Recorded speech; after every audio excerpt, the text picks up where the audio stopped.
Radio Zumel 1000 ezali radio oyo ya bino ba peuple oyo bozali koluka vérité esika ezali yango wana tolobi na bino ete bolandaka Radio Zumel 1000 po ete Radio Zumel 1000 ezali radio oyo ezali kobimisela bino ba vérité oyo bokoki koyoka yango esika mosusu te kasi Radio Zumel 1000 epesi bino occasion po ete boyokaka nyonso oyo tobombeli bino na kati na masolo ya mokolo na mokolo.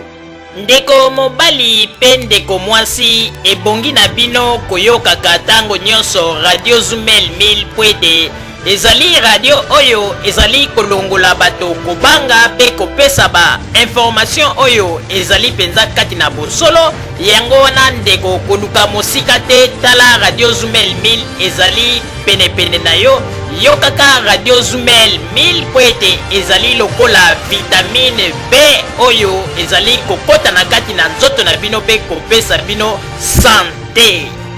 Radio Zumel 1000 Radio ya vérité. Radio Zumel 1000 pour radio anezaka matata à partir ya suki ezaka suki na France mboka na Belgique na Allemagne Moto Volcan qui yango ya bien Keba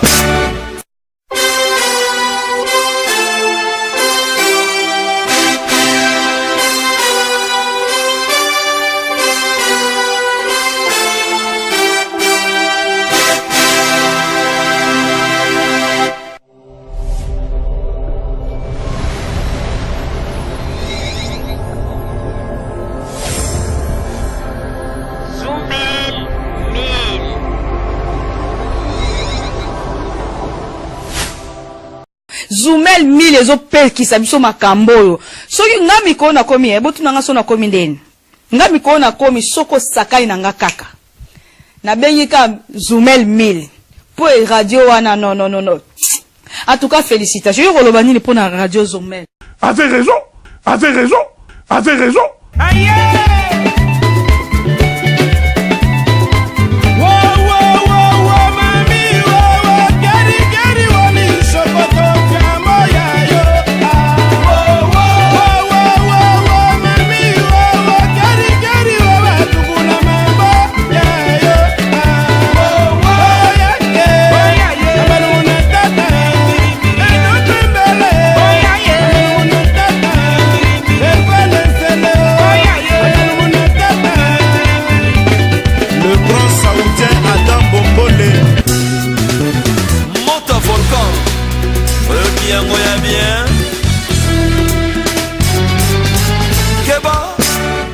Bandeko babolingo mbote na bino lokola to bandi émission ngai na banda na kopesa mbote na papa Roger, papa Jacques, mama Rosalie, ndeko Denis Kakoka, papa Loma,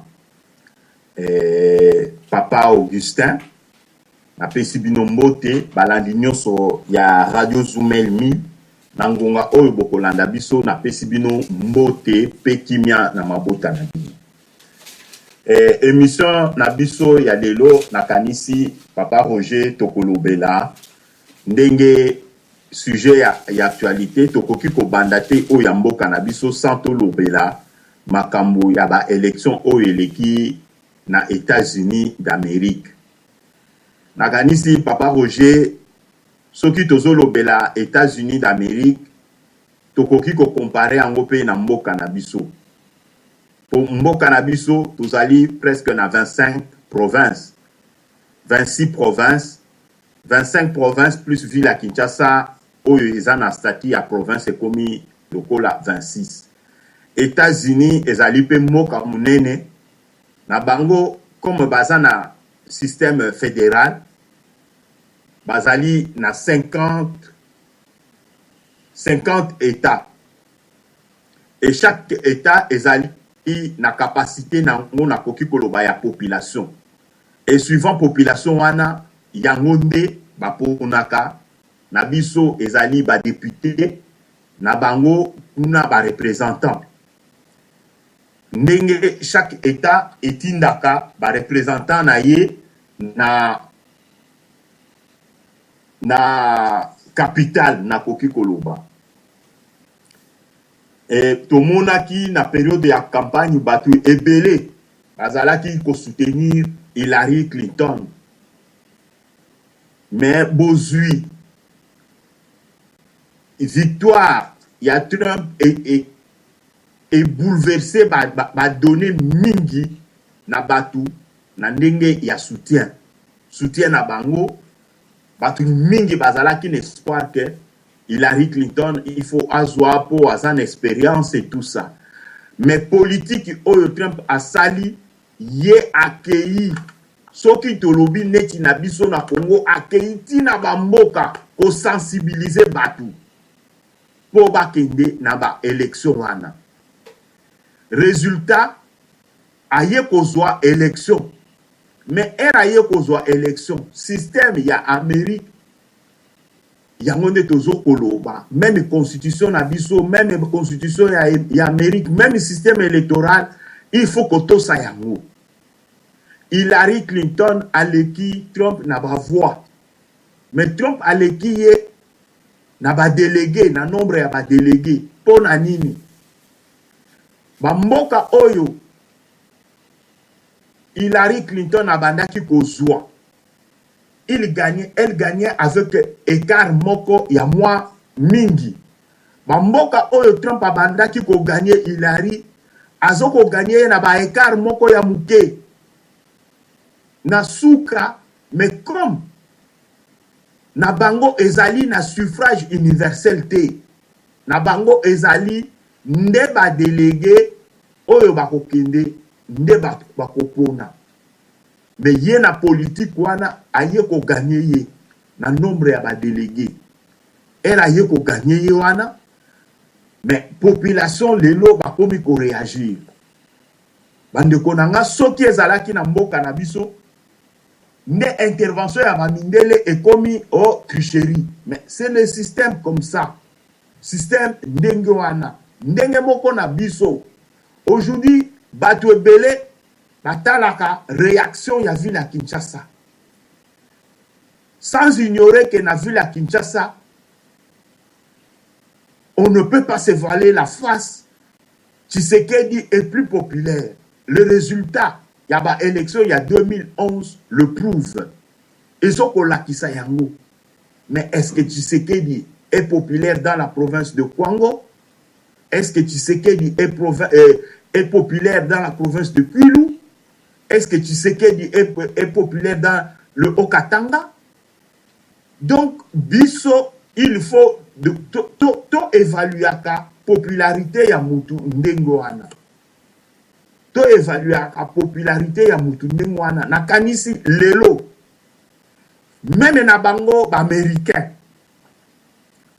soki to keineti na ba province mususu na ba état mususu je crois que Trump a koki koloba même pas parce que on n'a pas voté pour lui majoritairement. Donc, système et élection, il y a mboka na mboka, il faut que tout ça yango. Parce que, oyo baza na kati, bazoto sa yango. Donc, na biso na Congo, et loko nde na monaka, c'est plus le mensonge, oyo ebimaka, oyo etambolaka mingi, lokuta ndenge bato ebele balobaki député wana azali nommé député wana mais élection à la proportionnelle et ça les maka ndengeni c'est la même chose na ndenge esalemi na États-Unis wana chaque province azotinda ba délégué na ye. En fait, chaque état azotinda ba délégué na ye. Na biso ezali ba parti politique. Ba parti politique. Bato belé. Bakoyo kakaka. Ah, Hillary Clinton, nanini. Mais, il faut yeba que, na États-Unis, il n'y avait pas que de deux candidats. Il y avait 4 candidats dans l'élection OU. Donc, 2 candidates, je crois, na 2 candidats. Donc, Trump na côté à républicain, Hillary na côté à démocrate. Il y avait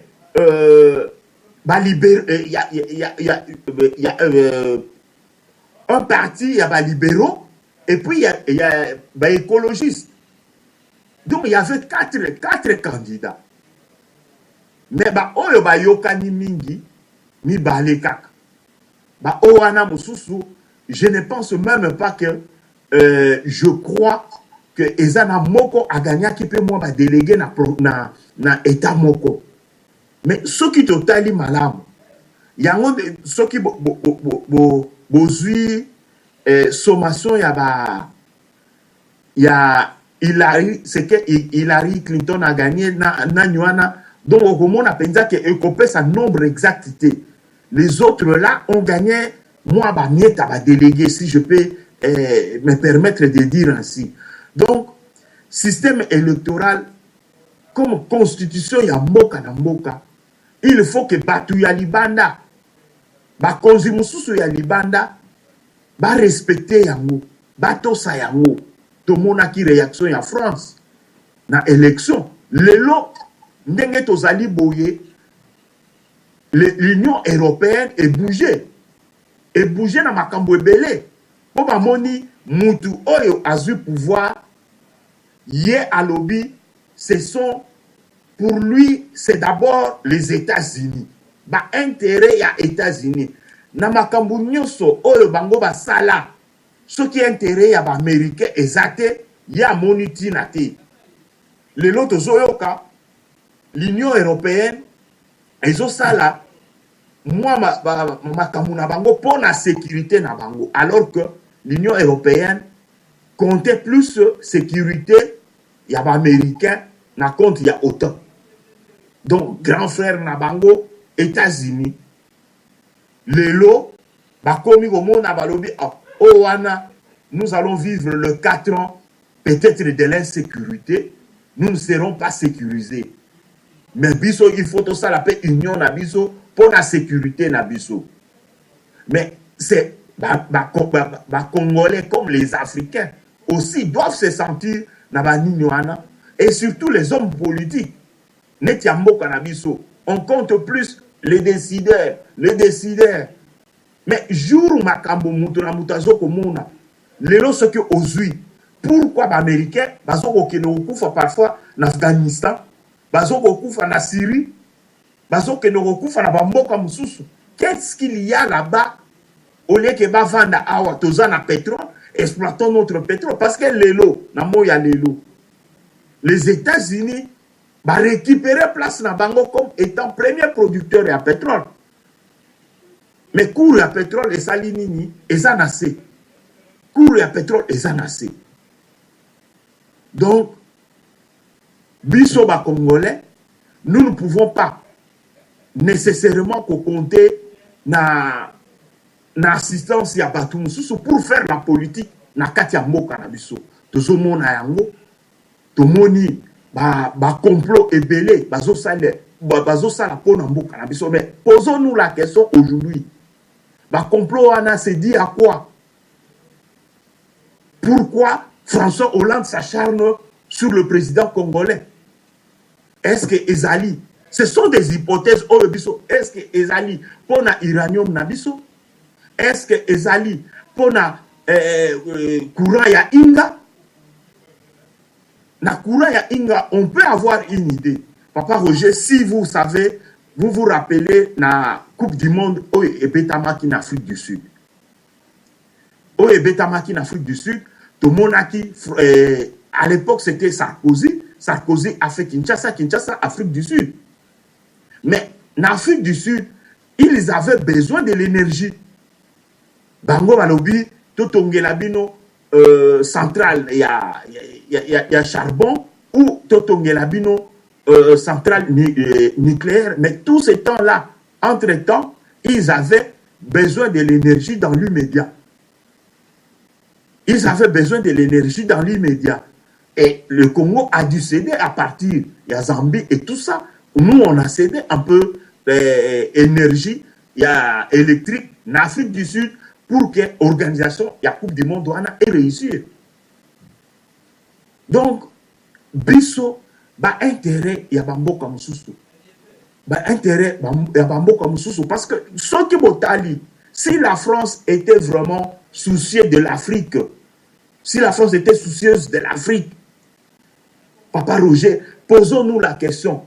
Dans Air Congo Brazzaville, Ezui Lipana, en 1960, 1,5 million d'habitants. Balaki, 1 million d'habitants. Congo Brazza. Même pas la population actuelle, donc 12 fois moins la population y a vu la Kinshasa. Mais il devait laisser, la France devait laisser Congo Brazza dans quel état? Nakanisi paradis, paradis sur terre. Avec ma production, oh, il y a Brazzaville, paradis sur terre. Batiki Gabon, 1,5 million d'habitants. Seulement 1,5 million, donc 500 000.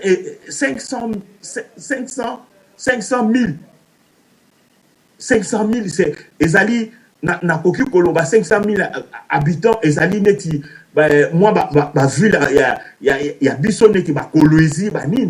Donc, Zouanano, 500 000, c'est presque 6 fois stade à martyr. Capacité wana, batiki batu. Mais mboka wana tilelo bazokemba. Et biso Congolais, nous mettons espoir à Batouana, Bakosala biso bien. Bien à Nini, ce qu'ils n'ont pas fait. Ce qu'ils n'ont pas fait. Mais allez voir, territoire d'outre-mer, où il y a France, est-ce qu'ils allaient développer? Est-ce qu'ils viendront seulement développer où il y a biso mboka? Ou ce qui va Zolanda, intérêt là-bas. Donc, nous devons nous poser multiples questions pour savoir ce que, ce que eux veulent sur nous. Nous devons nous poser la question, insécurité. Insécurité, c'est Mitterrand qui nous a laissé ça. Mitterrand a dit que l'Ibiso et insécurité, et Kotana, est-ce qui a demandé opération, opération turquoise? C'est Mitterrand. Mitterrand a côté l'Ibiso rwandais. Comme Mitterrand était le président de la France. Mais cette responsabilité est incombe à la France. Pourquoi les Rwandais tilelo la relation na bango na France ezali manamuté? Quelque part, il y a cette responsabilité de la France. Mais biso ba Congolais, tokomo nakaka boy, mundele boy. Vous avez suivi. Erbasali bamakambo ya conclave ya Genval. Qu'est-ce que Katoto a dit? Biso soki nini nakati ya banani wana s'il n'y a pas d'Américains. Mais qu'est-ce que les Américains ont à voir avec le Congo? Donc, posons-nous la question. Topé Sabango uranium. Oye, Silisa Bitumba. En récompense, qu'est-ce que les Américains ont fait pour le Congo? Qu'est-ce que les Américains ont fait pour le Congo? Les Belges peut-être ont bénéficié. Parce que la centrale Moussoussou, Oyo, ils ont alimenté la Belgique et ça li cadeau suite na uranium wana. Biso kosa biso na moi centrale ya expérimental pour na na université wana, c'est tout. Qu'est-ce que nous avons bénéficié? Lelo soki bozo bo mizongi si bino kaka botalaka ba intérêt ya mboka na bino, ah il est trop nationaliste, ba komi ko accuser. C'est ça que nous demandons. Nous demandons na ba konzi ya mboka na biso ba multiplier vigilance. C'est une période cruciale pour na mboka na biso, et surtout la période oyo ezalaka ya transfert et ya pouvoir, la période na bango ya transition na États-Unis, c'est la période où on fait des crimes. Tout représentant américain qui vient au Congo est à surveiller. Tout aller et venu na ambassade wana ya suspect, que ça soit contrôlé même de loin. Parce que bamboka wana balingi ba intérêt na bisoté. On ne veut pas nos richesses. Ce que tangi lelo, otali même ba vidéo ebele. C'est que ba état oyo ba liaka France CFA. Qu'est-ce qu'on ne reproche pas na France? Ba état wana. Combien ils donnent? Bazo converser na France plus de 400 milliards. Mais aujourd'hui, imaginez cet argent. Yo, Zouakaka, 400 milliards. Budget va moka boni Afrique. Mais cet argent est logé en France. Il faut autant la trésorerie à France. Combien de tonnes d'or bango bazanango? Mais va un peu na Brazzaville. Pour Brazzaville, Congo, Brazza, ndenge bazawana, avec le bien, avec ce que le gouvernement congolais a fait uniquement à Kinshasa, que ce soit à côté à transport, que ce soit à côté à Banzela, mais Brazzaville, Congo, Brazza, il faut la développer. Pour Brazzaville, ceux qui ont mis 500 bus, mais Brazza, il faut commander ni. Bus gokoma ndenge ba bus en Allemagne, que parfois un long trajet n'y a que 2-3 passagers. Donc il faut tenir compte ya babilo kwana. Est-ce que vraiment mundele ndenge ayaka Congo ayaka Afrique wana, est-ce que zali d'abord pour un intérêt ya africain? Ils ont pour un intérêt na bango d'abord. Ils ont pour un intérêt yaba européen. Ils ont le lobazo kofungo la ba marché. Ceux qui marché ils ont occupé par Chine a gagné marché wana parce que d'abord ba démarche na niveau yaba européen. Masuwa po elongwa poto et comme Afrique déjà na quelques jours et comme déjà na côte d'Afrique. Et donc dans le continent africain, il y a des territoires qui appartiennent aux Européens. Kenya na mutu ya Maroc, banani bazawana, des Espagnols. Mais sur le continent africain, bah où est la Congo? Pourquoi? Bah où est la Kayango? Pour nanini alors que ebale munene bande korabiso bazo kufa pour la traverser et bale munene zawana bazo wela yango. Pourquoi? Bah l'île de la Réunion, et ça a combien de kilomètres ya nini? Et puis t'as là ba condition, hein, beta kaka ba mboka wana baza be état français, mais ils n'ont pas les mêmes avantages que le français na oyo ya métropole. Ba avantage wana exacté, ils ne sont donc bango ndenge baza wana mutako kanisa ke ils sont dans l'espace, par exemple l'espace Schengen.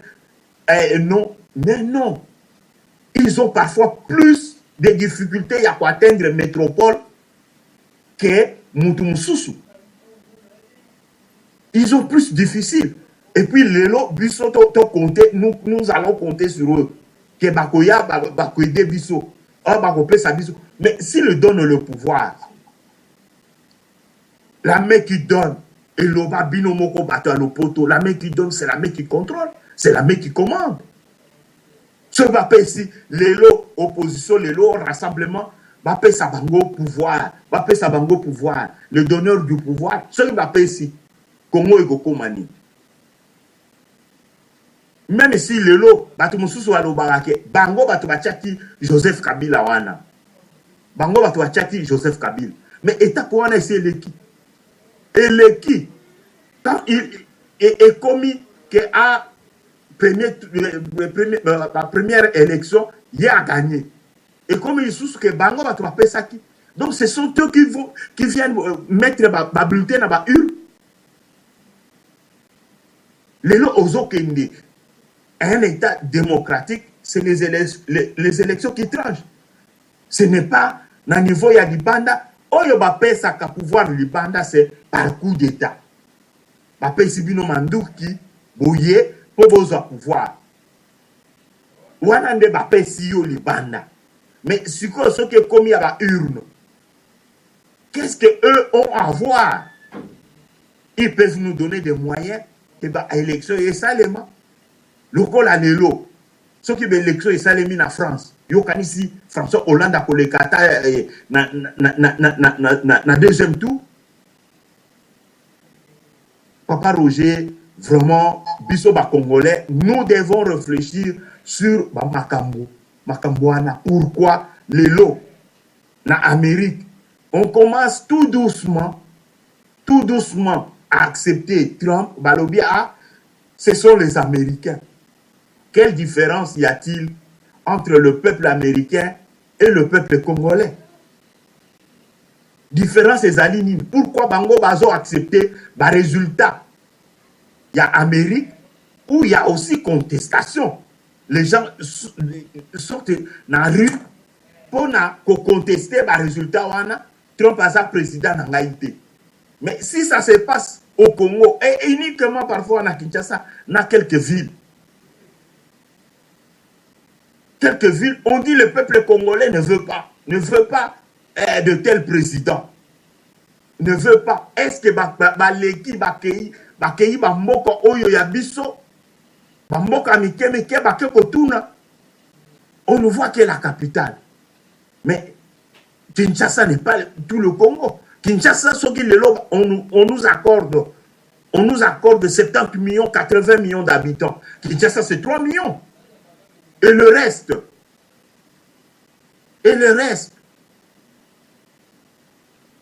pour le lot, ce qui est tali, le résultat de l'élection, nous vivons.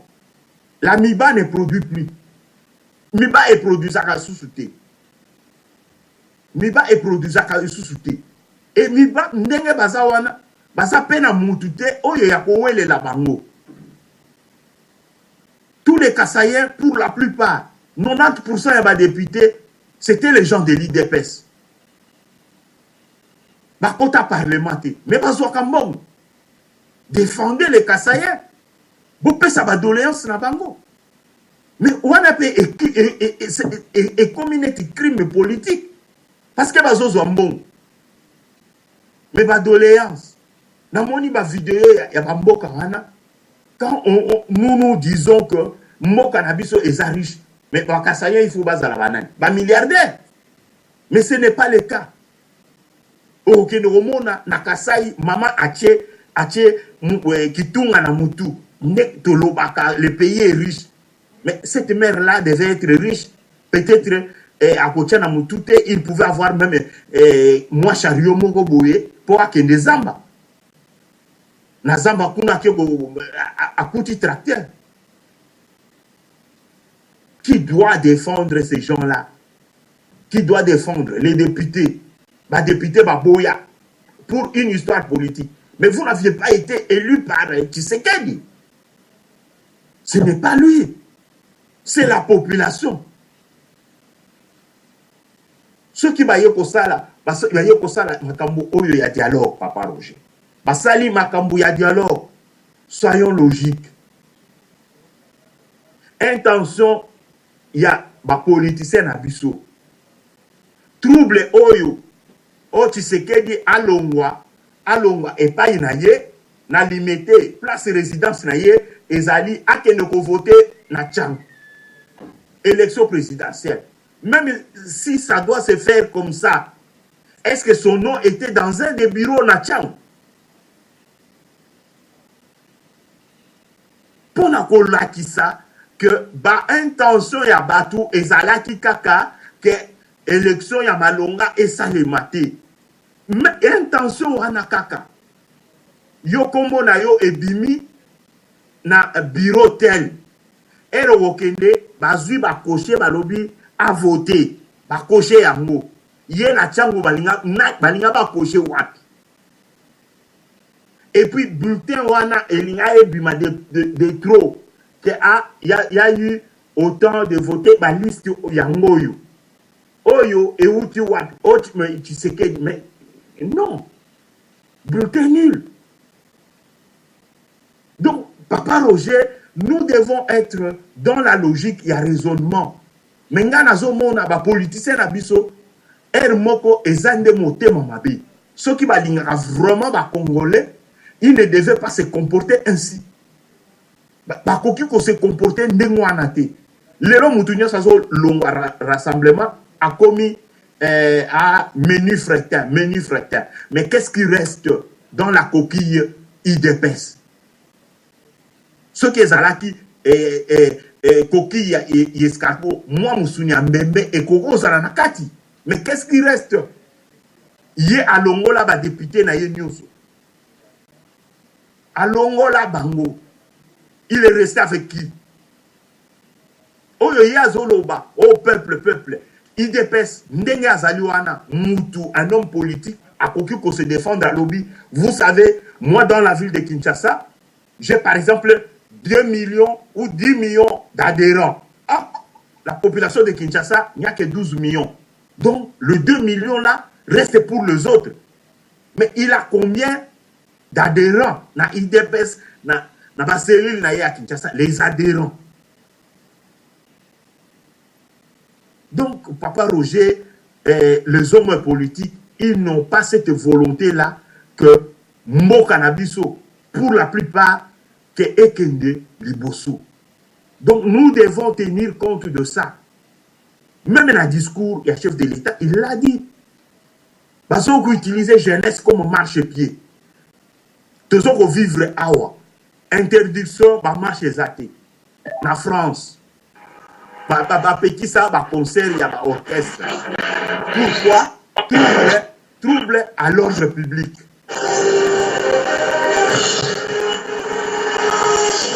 Papa Loma. Papa Loma. Donc, petit ça, trouble à l'ordre public. Mais ce qui, même mesure où on a besoin na Congo, est comme privation de la liberté. Donc, vraiment, on voit simplement qu'il y a quelque chose contre notre pays. Ba mesure o mundele azozo na poto alobi yo wera yo jibe yo kofi yo wazekwa bobeta miziki awatepo ezoko mema trouble à l'ordre public. Simplement la musique qui est dans une salle fermée. Ce n'est pas dans la rue. Donc trouble à l'ordre public dans une salle. Alors que Batouba Koufi na France, na terrorisme, mais cette salle est tout, fongoli yango, concert peso beta. Voilà un peu, Papa Roger, makambo, nga nazalaki nango muke, ya koloba, na zongi selio malo.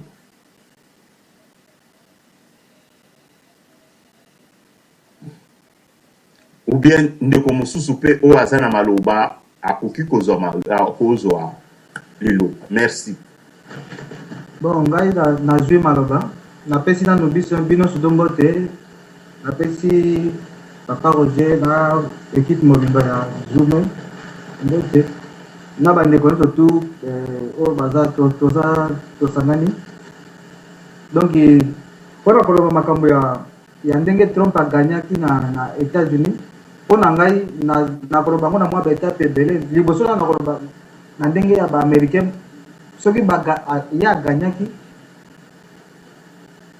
ezali parce que mpona baaméricain na ndenge na ngai eza lokola vote contestataire ndenge oyo esalamaki periode moko ntango ekomaki Le Pen na Chirac donc bakona nani donc bamoni ke balembaki na bango Chirac mais Le Pen ye aza sur pire donc malamu bazwa au moins le moins pire yango na bavotaki Chirac donc na États-Unis mpe batali Hillary Clinton déjà makambo oyo ntango FBI ekotaki makambo wana ebimisi bamakambo ya bavideo soki ba SMS oyo esalamaki wana po baaméricain bango bazalaka très sensible na mokonzi oyo akodirige mboka na bango donc soki oza na loyauté te oza na mwa bafai moko ya mike surtout eloko wana oyo babimisaki wana epuis na ndenge bamonaki ke en plus yo oza mwasi ozala na biloko moko ya ndenge wana donc esalaki ye mabe pourtant ntango babimisi yango après normalement bakoki kolandela ye na ndenge ya FBI après FBI alobi non tokolandela ye te mais après déjà babimisi déjà likambo wana donc eza déjà donc on dirait que Trump akendaki kolukaluka ntango Hillary azokomona ke basondage ezopesa ye ke ye nde aganye sondage ezopesaka aganye donc elle avait plus na mayele te ya kolukaluka or ye moto azalaki na nsima azalaki akomaki na mayele ya koluka nasala ndenge nini nasala ndenge alukiluki aye kozwa occasion baaméricain mpe bamonaki ke non soki mpe Hillary mpe aganyaki alingaki kosala kaka continuité ya politique ya Obama ozomona alingaki kosala kaka continuité ya politique ya Obama or bango mpe balembaki na bango politique wana balingaki politique mosusu balobi bon pourquoi pas tomeka mpe tato oyo malgré ke bayebi ke aza na ye motu malamu te malgré ke bayebi aza na aderapa na makambo ebele na kote ya basi kote ya bahomosexuel kote ya koloba ke atia bamure na nini tout ça malgré ça mais balobi non au moins ye aza le moins pire ndenge elekaki na France aza le moins pire ke Hillary Clinton et puis Hillary Clinton aza na basecret ebele période moko azwaki attaque moko boye na santé na ye bato baza sur na ye te donc yango wana omoni bandimaki kaka Trump ndenge wana kaka donc parce que bazalaki na choix te entre le pire et le moins pire donc bazwi le moins pire mais sikoyo Trump qu'est-ce que ça change pour nous les Congolais donc na côté deuxième point na ngai sikoyo yango wana donc qu'est-ce que ça change pour nous les Congolais pona ngai pona biso Congolais pona ngai namoni que ça change beaucoup de choses parce que Trump déjà quand il dit que ye akolinga continuer politique ya kozala policier du monde te ndenge baninga ne bazalaki eza déjà point moko boye et puis alobi ke et puis azali susu master ya Poutine ya alingi azo sa relation ya États-Unis na Poutine donc ozomona ke tango déjà azondima koza eloko wana Poutine déjà azaka contre ma politique na bango basalaka wana oyo ya kolinga kozala kaka kokende kosala baguerre bavata en guerre likambo esali boye guerre ye alingi yango te donc ozomona ke na ndenge baopposa na biso bakendaka likao moke bakamati bakangi bafoto bato bakufi bake kopesa kuna ye na asi akolinga yango te nayebi te peut-être akokochange idée mais nandimi te mais ye eloko ye ayeli aredore blason ya États-Unis oyo ezali terni eza peu près parce que na Congo nayebi ke kala na ndenge ya baaméricain ntango toyebaki kala baaméricain quand l'Amérique parle il faut bolenga mais sikoyo ekoma Amérique alobi biso mpe tolobi Amérique alobi biso mpe topesi kutu on dirait kopesa bango baleson parce que na dernièrement ntango bato ya conseil général baye na Congo kuna Kabila ya bango Kabila on est pays bango kwa bana misu alobi il faut quand même bosa kana esprit ouvert bolongo la biloko ba hier lokola o ba teka na ba cheval et que cheval ka po atala ka liboso bolongo la yango oyoki boyo oyoka pe boyo donc on dirait to pesa bango ba leçon la même mbende toujours avec pesa bango ba leçon siko na ba biloko na bango ba ko sala ko pesa ka ba kokondana ka ba kanyama ba biloko moko ya donc ya bassesse moko boy ko biso ko wa ndi bateke américain fa aza na mbulu wana o mona kindenge to koma iko la semaine Pierre lo wana misapi ba député ba zako la semaine misapi est-ce que biso to kala to ko sala mote parce que to moni ke ba ke troba ba kiti troba ya mona nde donc siko Pirlo nani na ba Pirlo Trump ye alingi a redorer donc eloko wana azongi sa bango na niveau na bango na mona ki même na photo moko akomi ke make the USA great again donc ça veut dire que kosala Amérique asala alsonga grandeur na ye donc akokipe mingi makambo ya États-Unis akokipe na ye makambo ya nini te mais ça ne veut pas dire que akosuta kaka ndenge na non mais akokende na ndenge ya respect ya mboka na mboka akokipe mingi États-Unis donc na lero na sikoyo biso tokozala un peu moins calme mais il faut que kozala na ikenge parce que nazo Hollanda que nani oyo Obama dernier voyage na ya tika la sala azo sala tourner na Europe to yebite qu'est-ce qu'il va faire parce que hier azan mutu ndenge kaka papa manisa lobike bango na dernier moment de yango epa bakoma ka ba criminel ya danger yango donc biso to zaka photo zaka toujours na ikenge kaka parce que homme politique na biso baza lokola batu moko sans boule idée zaka na bango te bango bakenda kaka bikenda kenda ndenge wana po nini parce que bango te bazaka ciblé na batu wana yango na bazaka sans boule soko bango bazaka pe ciblé mbele bakenda na ikenge mais Kabila azawana azali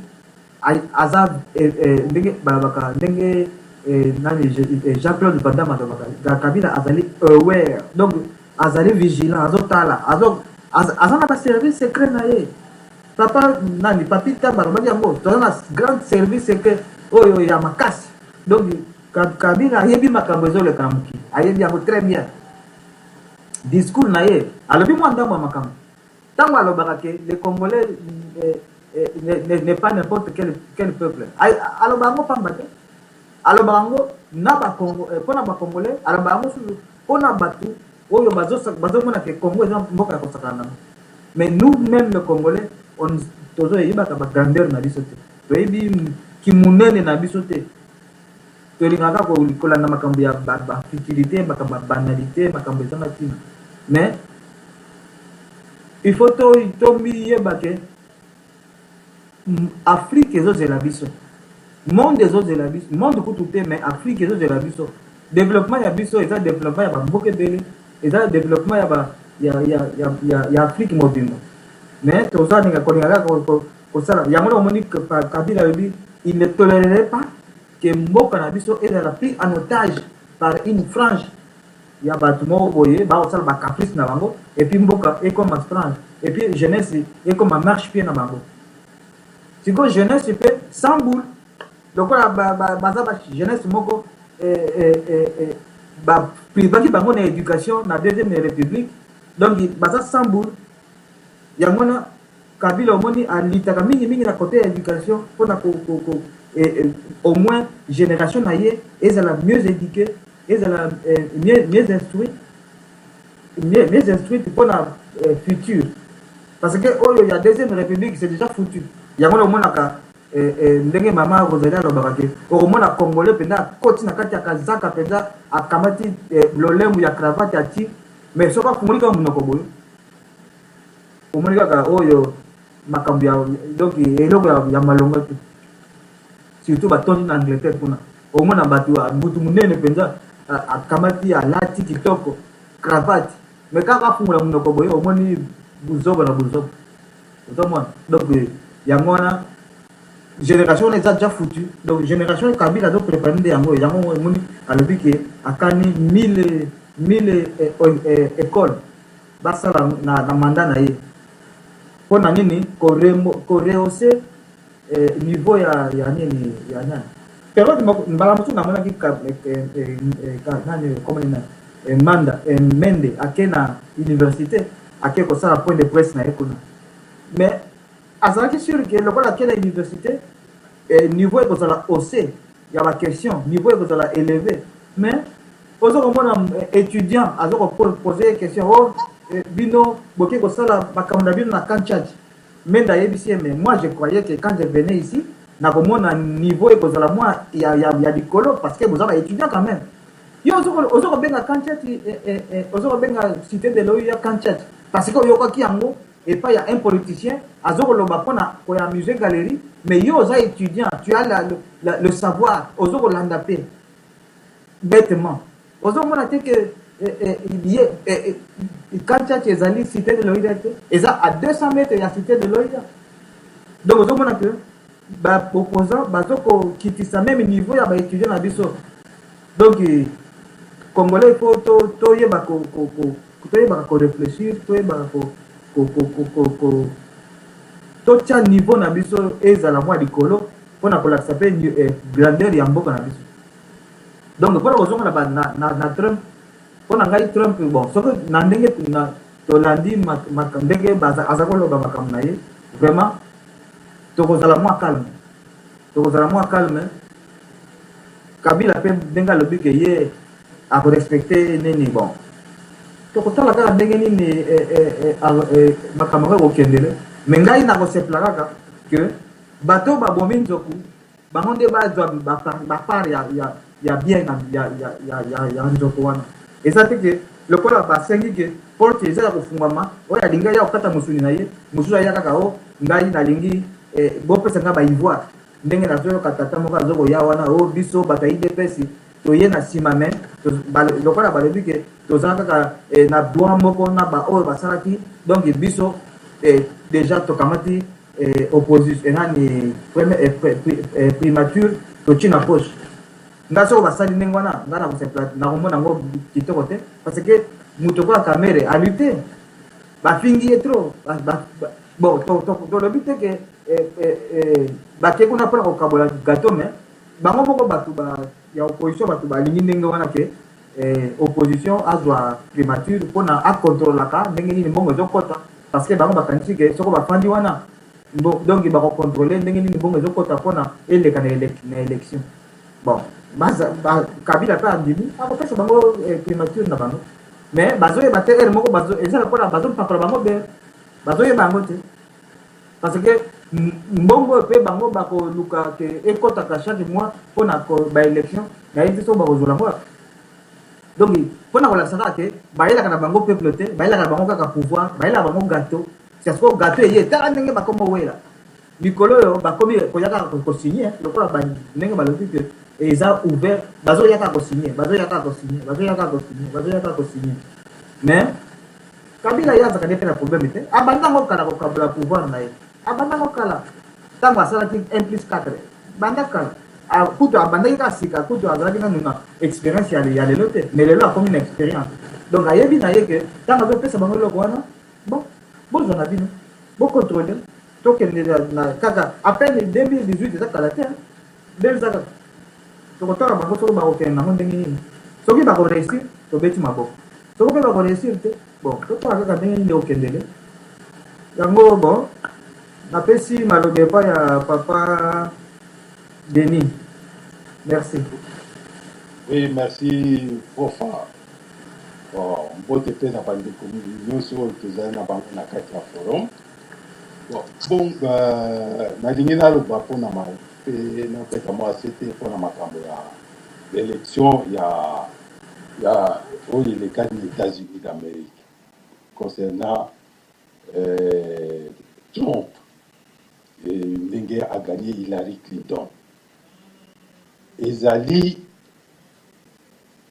eloko epoussé par américain pour voter Donald Trump parce que ye akoti na mozindo ya na niveau ya population les plus reculées. Pona nini po ezali na bakor mosusu oyo ya baaméricain na baeuropéen baimposaki presque partout surtout oyo matali écologie mpona bachangement climatique ekotisi pauvreté na bamboka ezali kaka ndenge moko kaka na bapoliticien na biso congolais oyo batondani na bango kaka na Kisasa, batondani kaka na Kisasa kotia makelele ndenge moko pe Hilary azalaki kosala ye na grande ville oyo vie eza mwa un peu aisé ye azokotia kaka bamitu na ye kaka assurance na ye na grande ville mais na campagne kuna oyo bato oyo bazokomona pasi banini bango bamoni Trump akei kotala bango azokotala bango biso abwa chômage boyi baizine ya mituka ekangama awa biso izine banini bamine ya charbon ekangama bosalaka nini mosala eza te alobi ayebisi bango ke ngai soki nakomi moto mokonzi nakozongi na makambo baklima bino bosouffrir bongo boza na misala te alors bosala ndenge nini ngai na koboya yango wana popi asali neti korevendike droit ya babola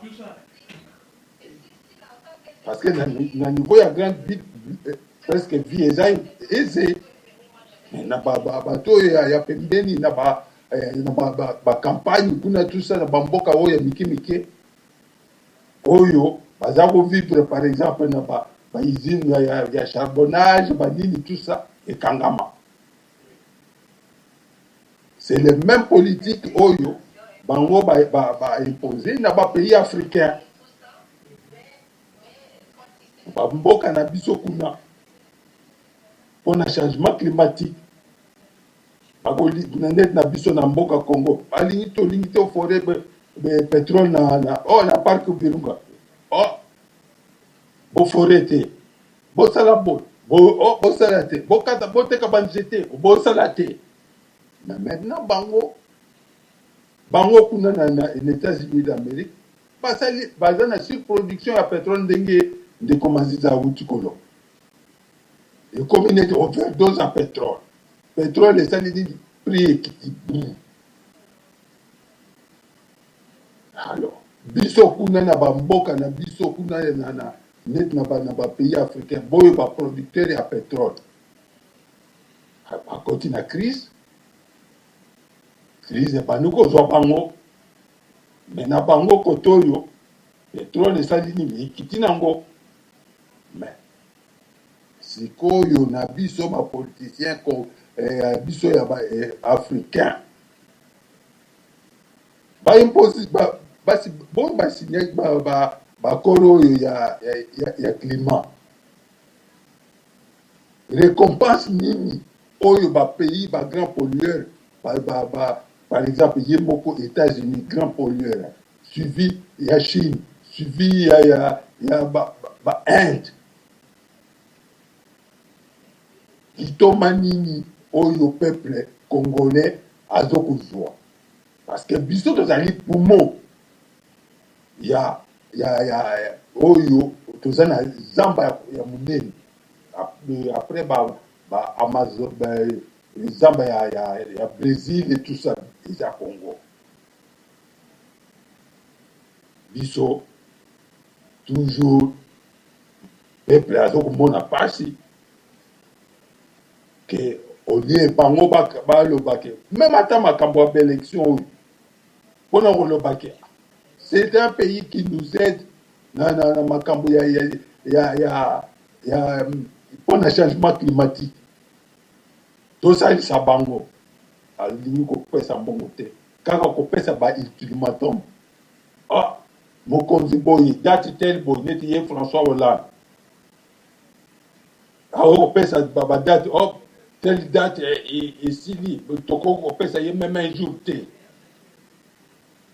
Il y a un mandat, même pas, il ne peut pas dépasser un jour. Est-ce qu'il y a Kanisi Makambo Oyo ya qui comme pareil à Makambo ya système climatique Oyo ya changement ya climat ya koloba te ils allaient mboka Oyo ils ont sauvé le climat. Toujours qui s'abango va exploiter pétrole bagini conservation de la nature bisokuna ezali neti akotinda batu na liwa pona nini bango même politiciens congolais na biso bolimbisanga na la plupart baza bazoba parce que bayebi ke eloko nga na kosala ezali danger mpona population ya mboka na ngai ekoboma mboka na ngai mundele akotinda ye apesi ye mwa mbongo ye akoya mpo aya kotia trouble na kati ya mboka lobi la plupart na bango wana baza wana boyo bazo kotia ba trouble balingi ke le 19 boy na boy ye moko Tshisekedi aza wana ndeko Maziza uti koloba ba député nyonso abenga na bango ba député nyonso surtout bakanga makaka vacances poto menini Kinshasa bafanda na bango na Kinshasa bango nde bato bakoki koya kopesa badoléance na gouvernement central bipali na biso koto kuna tala libulu boye onde banzela eza mabe na bango batonda na kaka na Kinshasa bakoma neti batono vide oyo ozobeta kaka makelele bon kotia makelele komema bagene meme ndeko profa uti koloba bagene na biso bana na biso wana baétudiant bainfiltra bango baprofesseur oyo ozoyokaki professeur Mobimba soki aleka na télévision azokoloba azokointerprete constitution na ndenge moko ya buzoba estce mwana oyo azoyoka professeur azokoloba makambo buzoba ndenge wana na télévision mwana koloba nini aobloka ngo neti chakude alobi oyo professeur azokoloba ya pire professeur na biso mwana kobloke kaka l'interprétation ya mabe oyo professeur azokoloba na télévision congolais il faut surtout dans les pays africains il faut bafongola misu parce que makambo ba changement climatique il faut pas compenser la compensation ba privé de bisoter exploitation il y a bois exploitation il y a pétrole alors biso to vivre kaka toujours na komandie bipa na bango isate tala Donald Trump alobini ya ko awanile yango sikoyo ba européen bakomi na pasi parce que na bis awa na bamboko tozali awa bayizini Kagame kosakana te on a une crise économique. Kokonstate que crise économique oyo ezali kaka na awa na bamboka oyo biso tozali crise économique ekoti ya kokota mais ye kuna akomi kokanga barrière alobi biso en Amérique to produire biloko na biso kaka biso moko kotoyi et azo ko protéger peuple américain et ça azo ko kota kaka makam protéger ba américain. Alors biso na niveau ya biso ya ba na Afrique était ya biso tolobake mboka oyo biso tofani malamu biso moko bana mboka totonga ngo tosangana toyokana nalobaka pe turo kuna toyokana mwana ata wuti libanda aye na ta likelele yamba ye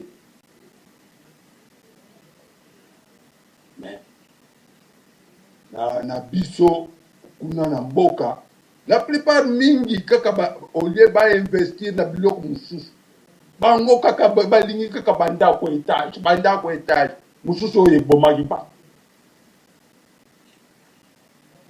mpona nini bazali na système égoïste ya kifanfaron alingi kaka ke mbongo kaka natonga kaka ndako ekobana okotila nga mbongo au lieu yo ozali par exemple ata yo oza homme politique rétribution ya nini na yo contribution na yo bipa ya belecteur na yo oyo bavotaki yo salela bango ata compagnie osali kamwa eloko moko oyo kozwa par exemple même 30 ou 20 personnes na nsima 20 personnes wana mamosusu 200 personnes baza na nsima na ye na bango me na biso ezali bainvestissement kaka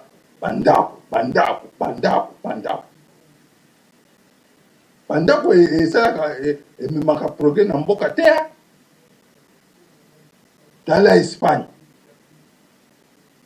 bamipesaki mingi bambongo na bango bainjecte yango mingi na bandako mais lere crise économique eye kosala paf même valeur ya ndako echangeaka lelo par exemple osombaki ndako na par exemple $300,000 crise économique ekoti bu okoyoka mamususu ndako okoteka ngo ezalaki na ntango wana na valeur ya edini wana okoya koteka ngo mamususu na $200,000 operde mbongo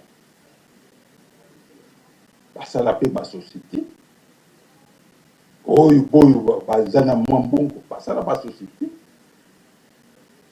mpona ezala neti niveau social mpe ya bakongolais emata po ata azosala bipa na yo mwa mbongo wana ezokobikisa mpe moto aza na ese na biso kaka bandako hotel wi moto akoki kosala kuna oyo ya baparticulier yo kosomba kaka ke l'égoïsme na kotia bandako yango mpe ozoyoka bamontant ekomi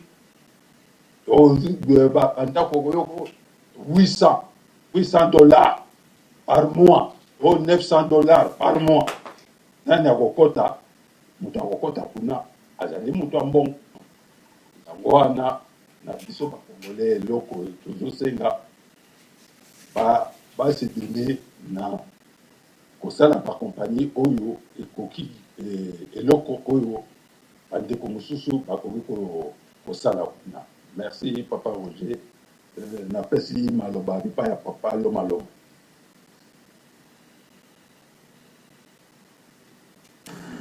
Ah, merci pour la parole.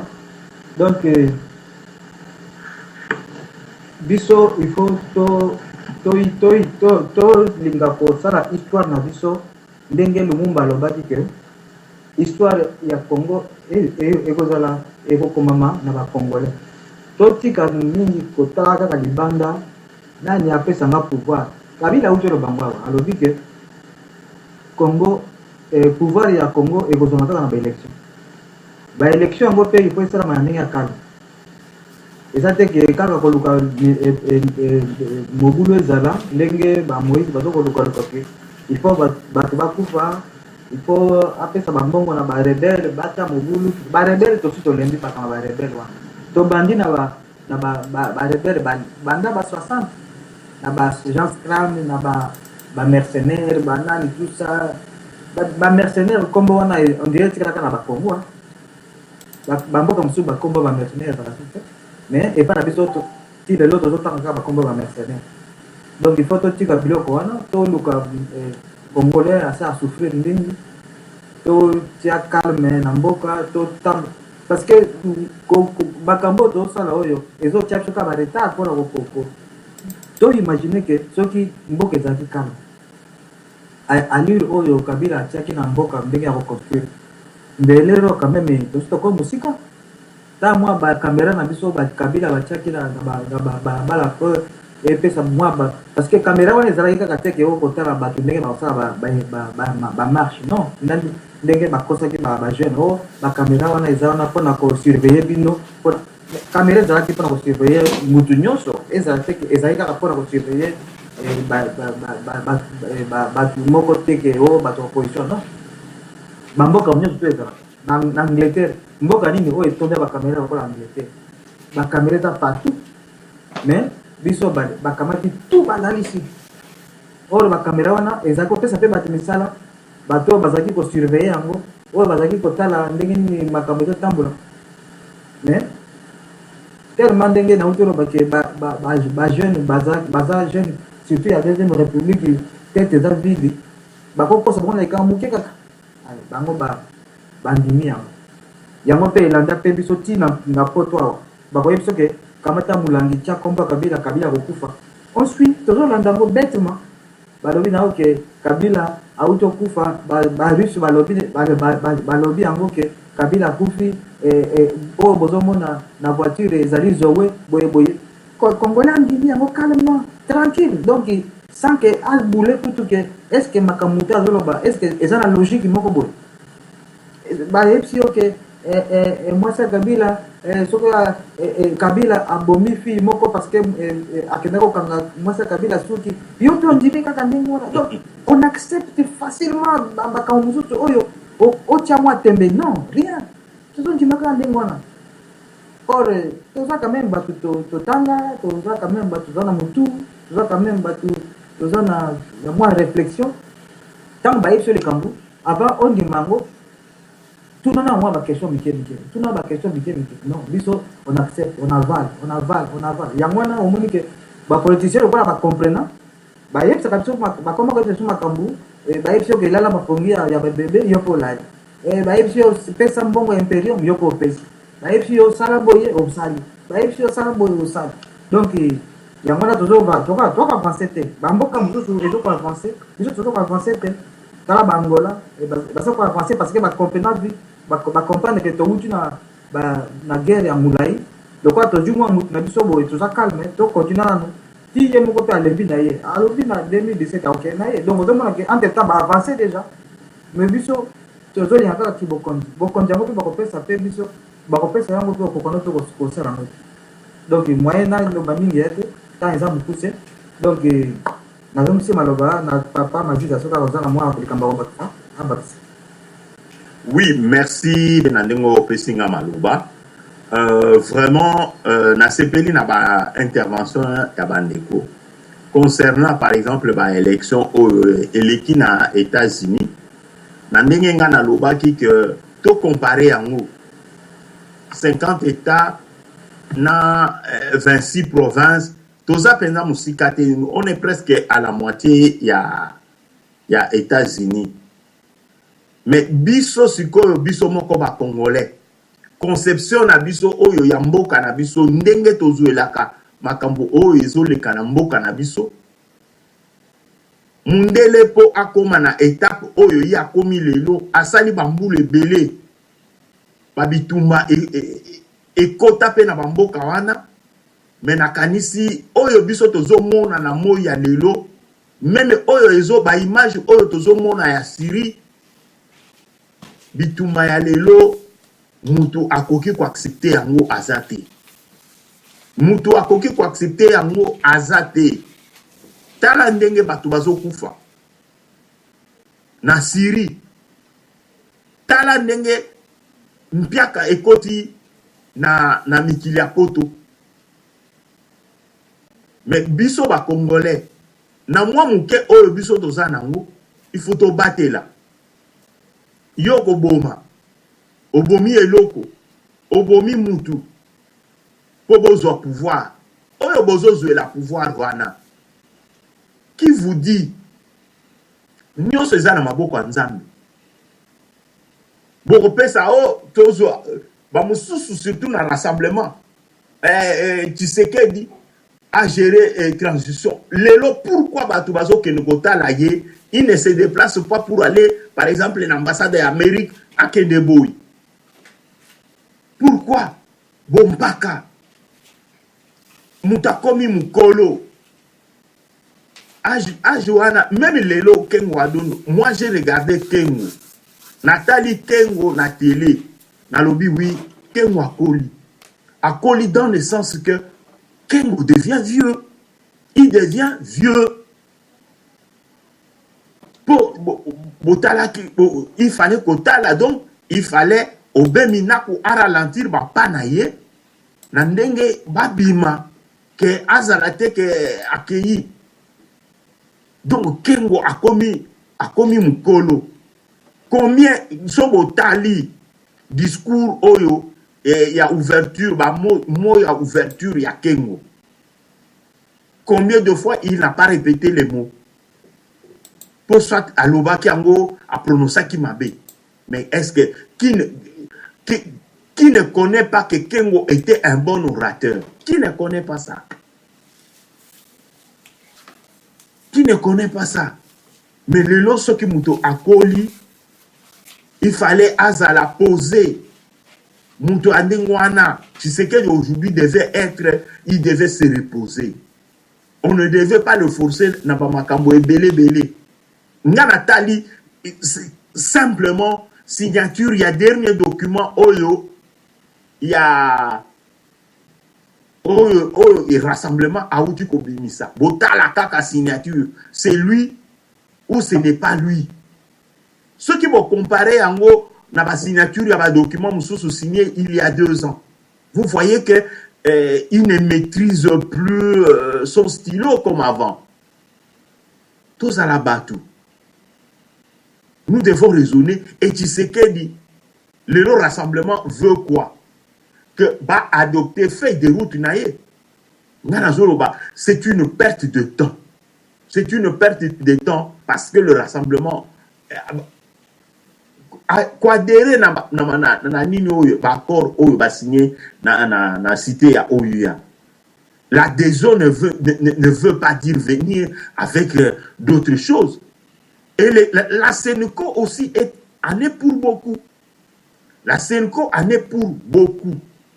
Papa Roger Nakanisi Ngonga Nabiso et Koki, il y a beaucoup à dire Bandeko. Prochainement, on peut encore développer Bamakamo Nandenge Moussous. Merci. Radio Zoumel 1000. Pour Radio Anezara Matata. À partir de il y a Sugi na France, Numboka na Belgique, en Allemagne. Monte un volcan. Qui a bien. Keba.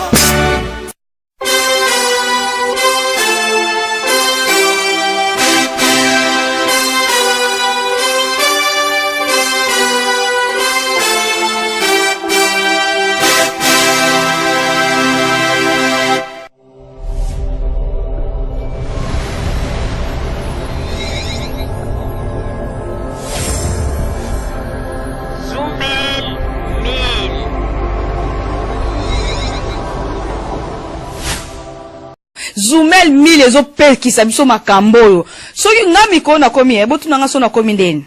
Ngami ko na komi soko sakai nanga kaka. Na bengika Zoumel 1000. Pour radio wana non. En tout cas félicitations. Yo koloba nini pour na radio Zoumel. Avez raison.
na biso oyo tosileki kolikisa yango po ete boyeba masango nini oyo bino bokonde kozela na banzete moto na moto asili kotire leson na ye na oyo esili kolobama na esika oyo yango ete tosengi na bino ete boboto ezala na bino na bafamille esika bozwami na banzete mbala ya nsima biso bokozumela bino tokozanga te mpona kopesa bino lisusu basango oyo esengeli mpona bino tosiki wana mpona lelo merci mingi www.zumel1000.com ezali wana mpona bino na banzete bokozala dessus te nsima ya bangonga nde boyebi nini oyo tobomeli bino merci.